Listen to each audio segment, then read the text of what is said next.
Vous êtes prêt à rejoindre les États-Unis dans leur lutte contre Daesh, et c'est pour cela que vous êtes présent en Syrie. D'autres pensent que votre but est en partie de maintenir au pouvoir l'administration d'Assad, car elle est en train de perdre du terrain et que la guerre prend un tournant défavorable pour son gouvernement.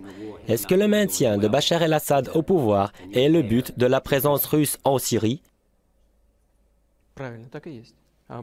C'est juste, c'est bien le cas. J'ai déjà dit 2 fois pendant notre conversation, et je peux le répéter à nouveau, que nous accordons un soutien au pouvoir légitime de la Syrie. De plus, je suis profondément convaincu qu'en agissant dans un autre sens, celui de la destruction du pouvoir légitime, nous pouvons provoquer une situation similaire à celle qu'on observe actuellement dans d'autres pays de la région ou d'autres régions du monde, en Libye par exemple, où toutes les institutions étatiques se sont désintégrées. Malheureusement, on observe la même situation en Irak. Il n'y a pas d'autre solution au problème syrien que celle du renforcement des structures étatiques légales existantes en les aidant à combattre le terrorisme, ce qui doit, bien sûr, être accompagné d'un encouragement au dialogue positif avec la partie non radicalisée de l'opposition et à l'application de réformes politiques. Comme vous le savez, certains membres de la coalition veulent d'abord qu'Assad renonce au pouvoir, et c'est seulement après qu'ils seront prêts à soutenir le gouvernement. Je leur conseillerais ou recommanderais d'adresser cette suggestion au peuple syrien et non au président Assad lui-même. Seul le peuple syrien est en droit de décider dans son pays qui et comment, selon quels principes, doit être dirigé le pays. Vous soutenez le président Assad.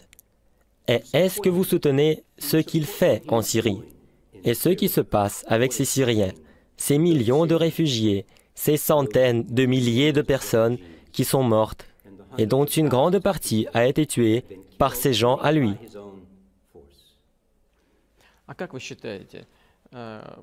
Et à votre avis, ils ont raison ceux qui soutiennent l'opposition armée et surtout les organisations terroristes dans le seul but de renverser Assad sans se préoccuper du sort de ce pays après la destruction totale de toutes les institutions étatiques de ce pays? Vous dites sans cesse, avec une persévérance qui pourrait être mieux utilisée, que l'armée syrienne se bat contre son propre peuple.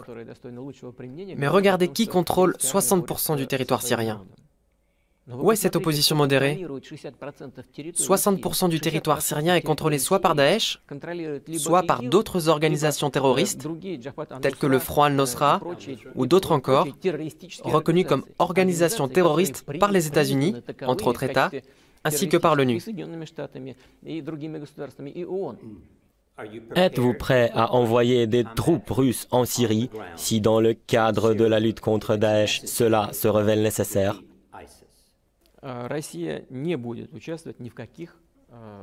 La Russie ne participera à aucune opération militaire sur le territoire de la Syrie ou sur celui d'autres États.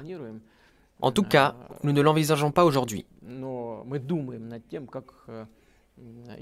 Mais nous songeons aux possibilités d'intensification de notre travail avec le président Assad et avec nos partenaires d'autres pays.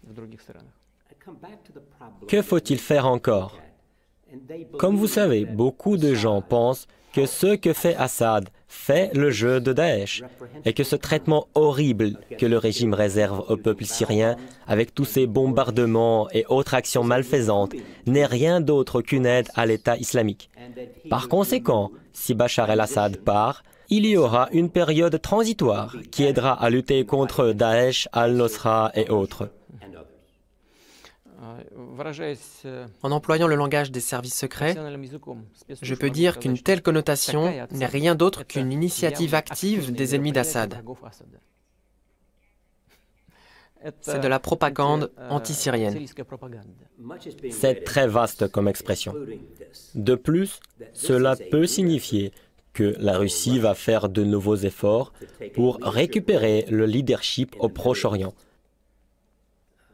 et que cela représente votre nouvelle stratégie. Est-ce vrai? Non. Je vous ai déjà répondu. Vous avez posé la question et je vous ai répondu. Plus de 2000 combattants de l'ex-URSS se trouvent sur le sol syrien. La menace de les voir revenir en Russie existe. Alors au lieu d'attendre leur retour, il vaut mieux aider Assad à les combattre sur le territoire de la Syrie. Voilà la motivation principale de notre soutien au président syrien. En gros, on ne veut pas, bien évidemment, que la Russie dans la région se somalise. Vous êtes fier de la Russie et cela signifie que vous voulez qu'elle joue un rôle plus important à l'échelle mondiale. Et cela en est un bon exemple. Ce n'est pas un but en soi. Je suis fier de la Russie. Il y a de quoi être fier. Mais nous ne sommes pas obsédés par l'idée d'imposer un leadership russe sur la scène internationale. Mais la Russie fait partie des principales puissances car vous avez des armes nucléaires. Vous êtes une force à prendre en considération.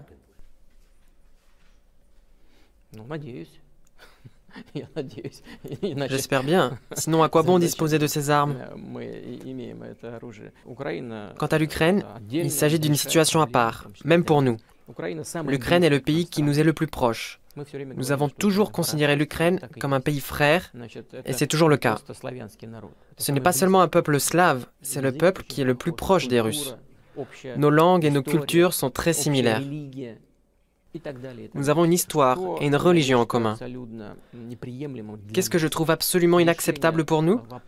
Que des questions, y compris des questions controversées, relevant de la politique interne des anciennes républiques de l'URSS, soient réglées par des révolutions dites de couleur, par le renversement des pouvoirs en place par des moyens non constitutionnels. Ça, c'est absolument inacceptable. Nos partenaires aux États-Unis n'ont pas caché qu'ils soutenaient ceux qui étaient contre le président Yanukovych. Vous pensez que les États-Unis sont liés au renversement de Viktor Yanukovych quand il a dû s'enfuir en Russie? Je le sais avec certitude. Comment le savez-vous? C'est très simple. Nous sommes en contact et en relation avec des milliers de personnes en Ukraine. Et nous savons qui, où et quand a rencontré et a travaillé avec ces gens qui ont renversé Yanukovych. Nous savons quel soutien leur a été accordé, combien ils ont été payés et comment ils ont été entraînés. Nous savons sur quel territoire et dans quel pays ces entraînements ont eu lieu et qui étaient leurs formateurs. Nous savons tout. Proprement dit, nos partenaires américains ne s'en cachent plus. Respectez-vous la souveraineté de l'Ukraine? Bien sûr, mais nous voudrions que les autres pays respectent également la souveraineté des autres États, y compris de l'Ukraine. Respecter la souveraineté veut dire ne pas admettre de coup d'État, d'actions anticonstitutionnelles et de renversement illégal d'un pouvoir légitime. Comment ce renversement du pouvoir légitime s'est-il passé? Et quel rôle s'attribue la Russie dans la rénovation du pouvoir en Ukraine? Mais la Russie n'entreprend pas, n'a jamais entrepris et n'entreprendra jamais d'action visant à renverser un pouvoir légitime. Beaucoup de gens parlent de la présence militaire russe aux frontières de l'Ukraine et certains disent même qu'il y a des troupes russes sur le territoire du pays voisin. Vous avez une présence militaire en Europe. N'oublions pas que des armes nucléaires tactiques américaines s'y trouvent. Qu'est-ce que cela signifie?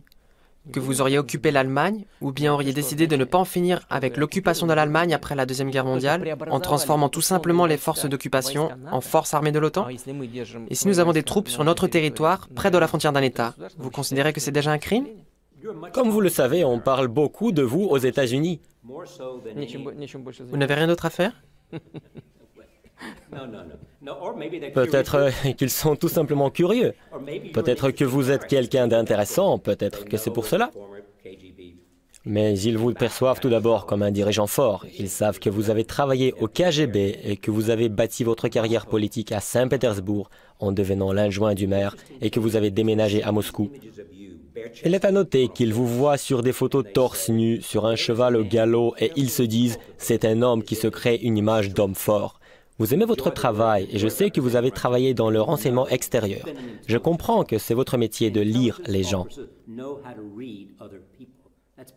Ça fait partie de votre travail, oui? Oui? C'était mon travail. Mais aujourd'hui, j'ai un autre travail, et cela depuis déjà bien longtemps. Quelqu'un en Russie m'a dit « il n'y a pas d'ex-agent du KGB ». Vous savez, aucune étape de notre vie ne se passe sans laisser de traces. Peu importe notre occupation, peu importe ce que nous faisons, ces connaissances, cette expérience resteront en nous pour toujours et nous les amenons avec nous pour la suite. Nous les utilisons d'une certaine manière. Dans ce sens, alors oui, c'est vrai. Un jour, un agent de la CIA m'a dit que vous aviez été formé de façon importante. Vous pouvez charmer les gens et vous réussissez très bien dans ce domaine. Vous exercez une sorte de séduction sur eux. Non, si on vous a dit ça à la CIA, alors c'est probablement vrai. Ces gens sont de bons professionnels. Je pense que votre cote de popularité en Russie est enviée par n'importe quel homme politique dans le monde. Qu'est-ce qui vous rend si populaire? Il y a quelque chose qui nous unit, les citoyens de Russie et moi. Ce quelque chose en commun, c'est l'amour de la patrie. Lors de la célébration du 70e anniversaire de la fin de la Seconde Guerre mondiale, lorsque tout le monde commémorait les victimes du conflit, nous avons tous été touchés par l'image suivante. Vous aviez les larmes aux yeux et vous teniez la photo de votre père entre vos mains. Oui, ma famille a subi des pertes considérables, ainsi que mes proches d'une manière générale, durant la Seconde Guerre mondiale. C'est vrai, dans la famille de mon père, ils étaient 5 frères, dont 4 sont morts. Du côté de ma mère, c'est à peu près la même chose. De manière générale, la Russie a payé un lourd tribut. Bien sûr, nous ne pouvons pas et nous ne devons pas l'oublier. Non pas pour accuser quelqu'un, mais pour que rien de semblable ne puisse se reproduire dans l'avenir. Vous avez également dit que la plus grande tragédie du XXe siècle était la chute de l'Union soviétique. Cependant, certaines personnes regardent l'Ukraine et la Géorgie et disent non pas que vous voulez rétablir l'Empire soviétique, mais plutôt la sphère d'influence que la Russie mérite, selon vous, à cause de ces relations qui ont existé toutes ces années. Pourquoi souriez-vous? Vous me réjouissez. On nous prête tout le temps je ne sais quelles ambitions et essaie en permanence de déformer ou de tronquer les faits. J'ai réellement dit que je croyais que la chute de l'Union soviétique avait été la plus grande tragédie du XXe siècle. Vous savez pourquoi? C'est avant tout parce que du jour au lendemain, quelques 25 millions de Russes se sont retrouvés hors des frontières de la Fédération de Russie. Ils vivaient dans un pays et soudain se sont retrouvés à l'étranger. Vous imaginez le nombre de problèmes que cela a posé? Des problèmes d'ordre domestique, la séparation des familles, des problèmes économiques, des problèmes sociaux. Impossible d'en faire la liste complète. Et vous pensez qu'il est normal que 25 millions de personnes, de Russes, se soient retrouvés soudain à l'étranger? À l'heure actuelle, les Russes constituent la plus grande nation jamais séparée au monde. Ce n'est pas un problème? Ce n'est pas un problème pour vous, mais ça l'est pour moi. De nombreuses personnes en Russie vous critiquent. Comme vous le savez, ils disent que la Russie est plutôt autocratique que démocratique. Les journalistes politiques se retrouvent en prison et se font assassiner. Ils soutiennent que votre pouvoir est sans limite et aussi que le pouvoir, et en particulier un pouvoir sans limite, corrompt tout. Que diriez-vous à ces gens que préoccupe le climat politique en Russie? Il ne peut y avoir de démocratie sans respect de la loi et tous doivent la respecter. C'est un principe de base, une chose essentielle que nous devons toujours avoir à l'esprit et ne jamais oublier. Quant à ces événements tragiques, la mort de ces personnes, y compris des journalistes, malheureusement c'est quelque chose qui arrive dans tous les pays du monde. Mais si cela arrive chez nous, nous faisons tout pour que les auteurs de ces crimes soient interpellés, jugés et punis. Nous allons agir ainsi dans toutes les directions.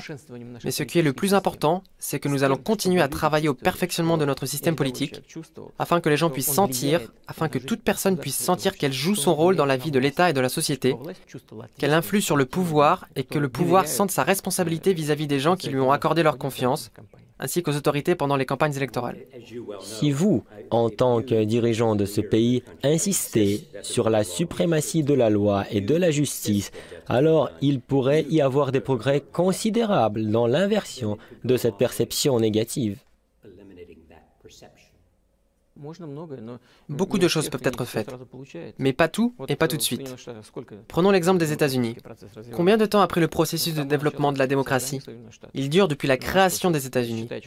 Et à présent, vous croyez que tout a été fait du point de vue de la démocratie? Si tout avait déjà été fait, le problème de Ferguson n'aurait pas eu lieu, n'est-ce pas? Il n'y aurait pas d'autres problèmes de ce genre. Il n'y aurait pas d'arbitraire policier.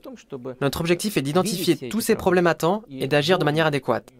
Il en va de même pour la Russie. Nous avons eu aussi beaucoup de problèmes. Les États-Unis vous intéressent-ils davantage que n'importe quel autre État avec lequel vous êtes amené à coopérer? Bien sûr, nous nous intéressons à ce qui se passe aux États-Unis. Les États-Unis ont une très grande influence sur la situation dans le monde en général. Qu'aimez-vous le plus à propos des États-Unis?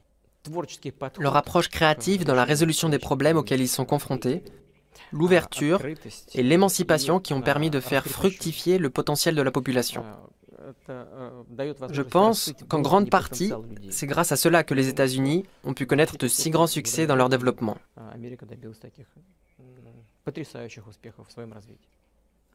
Permettez-moi de vous demander, qu'est-ce que vous pensez du président Obama? Comment le jugez-vous? Je ne me considère pas en droit de juger le président des États-Unis. C'est l'affaire du peuple américain. Pensez-vous que son activité dans les relations internationales reflète une faiblesse? Je ne le pense pas du tout. Vous savez, voici la chose. Dans tout pays, y compris aux États-Unis, et peut-être même aux États-Unis plus qu'ailleurs, les facteurs de politique extérieure sont utilisés dans les débats de politique intérieure. La campagne électorale aura bientôt lieu aux États-Unis. Tout le temps, c'est soit la carte russe qui est jouée, soit une autre. Permettez-moi de vous poser la question suivante. Pensez-vous qu'il vous écoute? Je pense que nous nous écoutons l'un l'autre, quand cela ne contredit pas nos propres idées de ce que nous devrions ou ne devrions pas faire. Pensez-vous qu'il considère la Russie d'égal à égal? Pensez-vous qu'il vous considère d'égal à égal? Et est-ce que c'est bien le comportement que vous attendez de sa part? Posez-lui donc la question. Après tout, c'est votre président. Comment puis-je savoir ce qu'il pense? Êtes-vous intéressé par les États-Unis? Suivez-vous les débats politiques du Parti républicain? Suivre les débats de manière quotidienne, ça non. Marco Rubio est l'un des candidats au poste de président des États-Unis du Parti républicain. Lors des débats politiques, il vous a traité de gangster. Comment puis-je être un gangster alors que j'ai travaillé au KGB? C'est absolument contraire à la réalité. Les gens ont peur de vous en Russie? Je crois que non. Je suppose que la plupart des gens me font confiance s'ils votent pour moi lors des élections. Et c'est ce qu'il y a de plus important. Cela représente une énorme responsabilité, une responsabilité colossale. Je suis reconnaissant au peuple pour cette confiance, mais bien sûr, je ressens une énorme responsabilité pour ce que je fais et pour le résultat de mon travail. Comme vous le savez, certaines personnes vous qualifient de tsar. Et alors, vous savez, on m'appelle de différentes manières. Ce titre vous correspond-il? Non. Ce qui importe, ce n'est pas comment des sympathisants, des amis ou des adversaires politiques vous appellent. Ce qui compte, c'est ce que l'on pense soi-même de ce que l'on doit faire dans l'intérêt du pays qui vous a confié cette fonction, ce poste, en tant que chef de l'État russe.